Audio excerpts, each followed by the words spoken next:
Bonsoir à tous, bienvenue dans l'entretien du jour qui aujourd'hui reçoit pour vous Jean-Luc Tété. Il est fondateur d'Horus Impact, une entreprise qui promeut l'agriculture régénératrice en RCA, République centrafricaine. Bonsoir Jean-Luc. Bonsoir. Alors pour commencer, j'aimerais savoir ce que c'est qu'une agriculture régénératrice.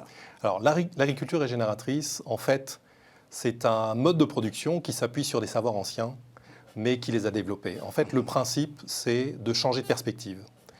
On considère le sol comme un partenaire et non pas comme un support totalement neutre dans lequel on met de la chimie et on essaye d'avoir de la productivité. Non, on fait confiance au sol. Le sol qui est capable d'apporter les nutriments, la richesse, pour pouvoir avoir de bons rendements sans être obligé de mettre des engrais chimiques et de le faire à grand volume. Et tout ça, ça permet quoi? Ça permet d'avoir une production de qualité.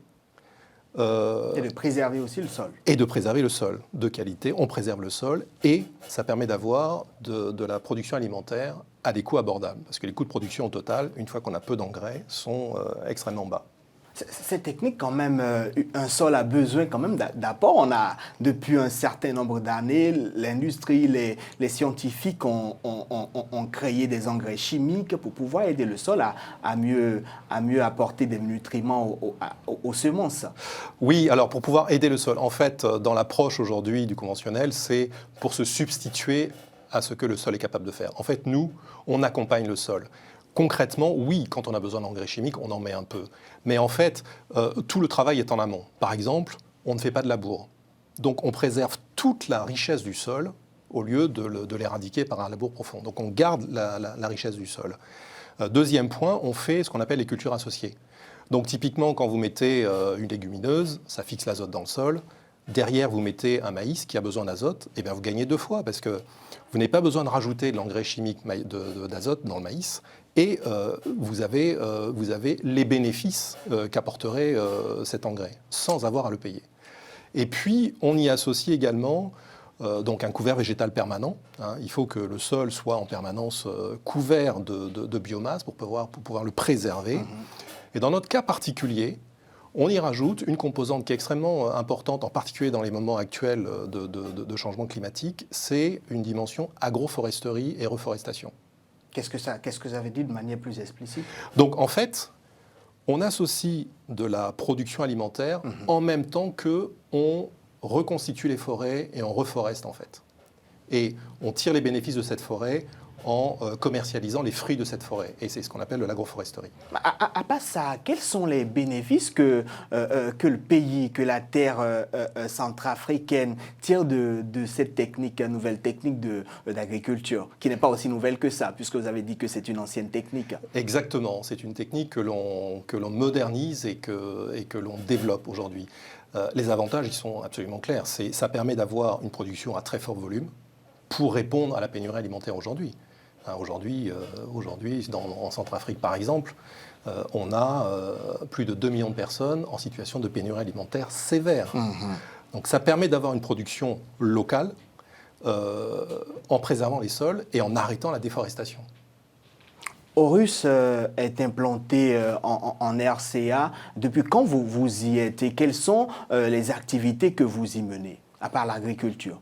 Vous êtes juste dans l'agriculture? Donc oui, Horus est focalisé sur de l'agriculture. En fait, ce qu'on y fait, on propose un modèle complet où on a donc de la production de matières premières, de la matière alimentaire, avec cette agriculture régénérative. Le deuxième pilier, c'est de l'agroforesterie, donc qui permet d'avoir un effet global sur les régions où on se trouve, qui est de produire de l'aliment, mais aussi d'arrêter la déforestation. Et on transforme localement sur notre site les produits, de sorte qu'on a des produits adaptés aux besoins de la population locale, directement disponibles sur site. Et donc cette activité-là a été démarrée depuis... Alors on l'a démarré en 2 étapes, depuis 6 ans sous forme d'une association et depuis 3 ans sous forme d'une entreprise industrielle qui est implantée donc à Pissa, qui est le premier projet pilote sur 5000 hectares à Pissa et qui a vocation à être dupliqué partout ailleurs où ça fera du sens. Et donc l'entreprise industrielle est implantée aujourd'hui depuis 3 années. On est aujourd'hui en train de mettre en place les lignes de transformation sur le site. Des lignes de transformation qui certainement créent aussi de l'emploi en RCA. Exactement. Donc clairement, l'autre bénéfice, l'autre impact de cette activité, c'est de répondre aux problèmes auxquels on fait face aujourd'hui. Donc la pénurie alimentaire, mais également l'absence de transformation sur place. Aujourd'hui, il n'y a quasiment pas de transformation et ça permet d'avoir de l'activité industrielle et de créer une filière agricole en partant d'un modèle de production qui est le modèle du futur, en fait. C'est une innovation. Hein. Et l'autre volet de notre activité, c'est que Horus Impact est une entreprise à impact. Hein, c'est pour ça qu'on l'a nommé comme ça. On a statutairement prévu de prélever une partie de nos profits pour investir directement dans des activités sociales. Et je parle bien d'investissement, je ne parle pas d'aide, je parle d'investissement dans le social, dans l'éducation, dans la santé par exemple. C'est ce qu'on fait depuis 6 ans donc dans le cadre de notre ONG. Hein, quelle différence vous faites entre investissement et aide? Un investissement a vocation à être productif. Une aide a vocation à être ponctuelle et pas forcément bénéfique. Parce que beaucoup disent que aider quelqu'un peut contribuer à le maintenir dans sa situation. Exactement. C'est une réalité aujourd'hui. C'est une réalité. Le modèle de l'aide ne fonctionne pas. Il faut qu'on arrive à investir de façon adaptée dans le social au sens large. Et cet investissement, il doit se faire avec les populations et en voyant le sujet, je dirais, depuis le bas, à côté des populations, avec eux. C'est eux qui connaissent mieux que quiconque leurs besoins et surtout ceux qui connaissent mieux que quiconque la façon d'amener les solutions. Hein, parce que leur vision et leur façon de faire ne sont pas forcément celles qu'on aurait amenées nous en posant un modèle de l'extérieur. Cet investissement dont vous parlez, comment il se manifeste? Aujourd'hui, très concrètement pour nous, c'est par exemple dans la ville de Mungoussa où on travaille depuis 6 ans, on a réinvesti dans l'école et on a investi dans un centre de formation. Donc un centre de formation qui prend 2 classes de 30 élèves en alternance, qui permet de remettre les enfants de 14 à 20 ans dans un apprentissage de l'agriculture. Mais également, en alternance, 1 semaine sur 2, ça permet de renvoyer ces enfants qui n'ont pas forcément eu l'occasion d'aller à l'école, de les renvoyer dans de l'apprentissage académique. Donc 1 semaine sur 2, ils réapprennent tout le cycle du primaire qu'on enseigne en une année. Et 1 semaine sur 2, ils apprennent le métier agricole. Donc concrètement, pour nous, ça fait quoi? D'abord, pour la population, ça fait que ces enfants de 14 à 20 ans, qui étaient des bons candidats à aller faire n'importe quoi, ont aujourd'hui une perspective, une double perspective, un métier et une formation académique qui leur donne un bagage pour être de très bons ouvriers agricoles dont nous, on aura besoin.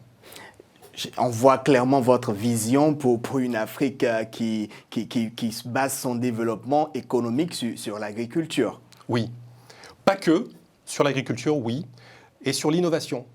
Sur l'innovation, parce que ce qu'on propose en fait, c'est un écosystème innovant. Je considère que la Centrafrique, pourquoi on a choisi la Centrafrique comme projet pilote en fait, hein? La Centrafrique aujourd'hui est aujourd'hui dans une situation qui est peut-être le reflet des situations d'autres pays à venir. Hein. La pénurie alimentaire, le changement climatique, la situation dans laquelle on se trouve aujourd'hui est peut-être que juste l'illustration de ce qu'on verra partout ailleurs. Donc c'est dans ce contexte-là où on est vraiment dans une situation extrême que les modèles de demain vont émerger. Hein. Dans ma carrière jusqu'à aujourd'hui, les meilleures innovations ont toujours eu lieu quand on était dos au mur, quand on n'avait pas le choix. Et aujourd'hui, contrairement à ce qu'on pourrait imaginer, en Centrafrique, on a les conditions réunies pour pouvoir démarrer un modèle agricole différemment, avec le bon paradigme, avec la bonne vision. C'est quand même un risque, puisque aujourd'hui, sur la plupart des médias en Occident, on présente une situation sécuritaire quand même délétère en ce qui concerne la RCA. Et vous êtes implanté là-bas en tant qu'opérateur économique au moment où beaucoup déconseillent aux entrepreneurs, aux investisseurs d'aller investir dans ce pays. Oui, tout à fait. Et vous voyez, je suis en pleine forme. Hein, ça fait 6 ans que je suis en permanence à Bangui. Depuis 2 ans, j'y suis quasiment 50% du temps. Tout va bien. La situation sécuritaire n'est pas du tout celle qu'on décrit de l'extérieur. Aujourd'hui, vous allez à Bangui, vous pouvez circuler dans le pays, il n'y a pas de problème sécuritaire. Alors, la région dans laquelle nous, on a choisi de s'implanter, c'est-à-dire à l'ouest de Bangui, c'est une région qui a été sanctuarisée. Hein, depuis une quarantaine d'années. Le pays a connu des difficultés politiques et des situations insécuritaires. Mais cette région n'a jamais été touchée. Donc c'est vraiment une région sanctuarisée. Donc d'un point de vue purement business, aujourd'hui, on est totalement protégé. Et alors, vous serez surpris parce que c'est vrai que ce premier choix a été un choix plutôt émotionnel. Moi, je suis né à Bangui, j'y ai grandi jusqu'à l'âge de 13 ans. Ensuite, je suis parti faire mes études. Un franco-centrafricain, on peut le dire comme ça. Exactement, exactement. Et c'est vrai que, bon, premier investissement, on revient à Bangui et puis on essaie de faire quelque chose. Mais en fait, maintenant, avec le recul, si je devais refaire un choix d'un endroit où démarrer le projet pilote, je reprendrais cet endroit-là parce que les conditions sont absolument réunies. L'accès aux terres, les problèmes que l'on rencontre et la capacité à mettre en place de nouveaux systèmes. Je peux vous dire qu'aujourd'hui à Bangui, on va extrêmement rapidement dans l'exécution. Dans l'administratif, on va extrêmement vite. On est supporté par tout le monde et c'est incroyablement favorable comme climat pour entreprendre aujourd'hui en Centrafrique. Vous pouvez, de votre position, conseiller à vos pairs opérateurs économiques français d'aller investir en RCA? Ah, bien sûr. Ah, bien sûr. Et en particulier dans l'agriculture. Ah, bien sûr, bien sûr, bien sûr. Encore une fois, donc les conditions d'exécution sont absolument incroyablement favorables, hein, les terres, le climat, mais également les conditions de marché. Les conditions de marché aujourd'hui, par exemple, l'endroit où on se situe nous, on a un marché qui est immense. On peut adresser les 100 millions de personnes que compte l'Afrique centrale.